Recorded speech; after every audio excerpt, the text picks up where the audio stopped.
கரூர் கூட்ட நெரிசலில் உயிரிழந்தோர் குடும்பங்களைச் சேர்ந்த 31 பேருக்கு அரசு வேலை வழங்கும் தாவேக அரசின் உத்தரவை உயர்நீதிமன்ற மதுரை கிளை அதிரடியாக ரத்து செய்துள்ளது. அரசியல் அமைப்பு சட்டம் உச்சநீதிமன்ற தீர்ப்பை விஜய் அரசு மீறியுள்ளதாகவும் நீதிபதிகள் தீர்ப்பளித்துள்ளனர். கரூர் வேலுசாமிபுரத்தில் கடந்த ஆண்டு செப்டம்பர் 27ஆம் தேதி தாவேகா தலைவர் விஜயின் தேர்தல் பிரச்சாரத்தில் ஏற்பட்ட கூட்ட நெரிசலில் சிக்கி 41 பேர் உயிரிழந்தனர்.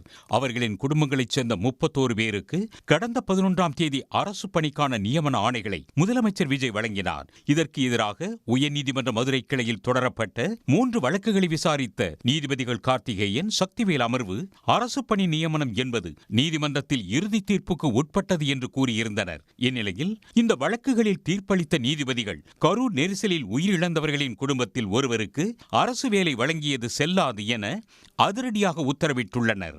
31 பேருக்கு அரசு வழங்கியதன் மூலம் அனைவரும் சமம் என கூறும் அரசியலமைப்பு சட்ட விதிகளை தாவேகா அரசு மீறியுள்ளதாக கூறியுள்ள நீதிபதிகள், கருணை அடிப்படையில் அரசு வேலைக்கு விண்ணப்பித்து ஏராளமானோர் காத்திருக்கும் நிலையில் 31 பேருக்கு எந்த அடிப்படையில் முன்னுரிமை அளிக்கப்பட்டது என்று கேள்வி எழுப்பியுள்ளனர்.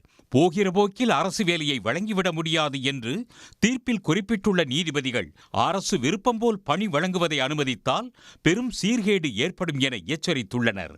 கருணை அடிப்படையில் அரசு வேலை வழங்குவதற்கான விதிகளை மீறியும் உச்சநீதிமன்ற உத்தரவுகளை மீறியும் தமிழ்நாடு அரசு வேலை வழங்கியுள்ளதாக நீதிபதிகள் குறிப்பிட்டனர். தமிழ்நாட்டில் படித்த பல லட்சம் இளைஞர்கள் வேலைவாய்ப்புக்காக விண்ணப்பித்து வரிசையில் காத்திருக்கும் போது இவர்களுக்கு வேலை வழங்கியதை ஏற்க முடியாது என்று நீதிபதிகள் திட்டவட்டமாக தெரிவித்தனர்.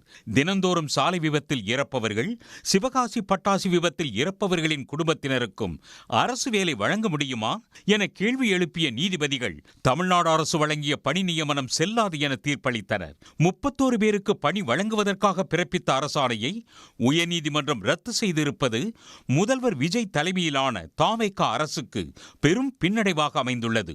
இதனிடையே உயர்நீதிமன்ற தீர்ப்பை எதிர்த்து உச்சநீதிமன்றத்தில் மேல்முறையீடு செய்ய தாவேகா அரசு முடிவு செய்துள்ளது. உடனுக்குடன் செய்திகளை தெரிந்து கொள்ள சன் நியூஸ் பெல் ஐகானை கிளிக் பண்ணுங்க.